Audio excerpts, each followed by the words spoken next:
Hi guys! Welcome back to my YouTube channel. So for today's video, ako na mong iuban sa akong biyahe guys. Kaya na late na po ko ani kay gumikan sa Metro 9 first job na ho na na-disgrasya nga kuan mga homeless siguro to guys. Nag-stop ang metro. So karon di ako sa Ilalom Tunnel guys. Kaya nag-search ko sa Google for the second job. So muna ang tunga namin sa Ilalom Tunnel. Masakay ko og RERE. Sa akong pagka 3 years dire sa Paris guys, karon pa ko kasakay og kanang kuan, RERE nga metro, ay train. Dili na siya metro ha, train siya.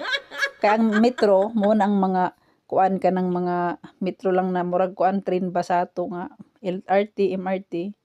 So kani siya kuan RERE. Pang kuan na gayud ni siya pang outside na yung mga sakyanan no, mo na siya oh. Asukan si muna ang mga train nga pang outside.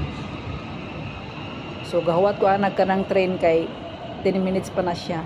Then, one stop lang, abot na ko sa akong second job.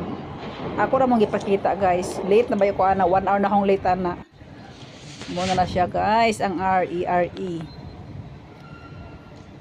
For my 3 years in Paris, mo pa ko kasakay ani guys. Kaning RERE kay mostly train ra jud akong isakyan nga metro jud kanang pang normal ra ba.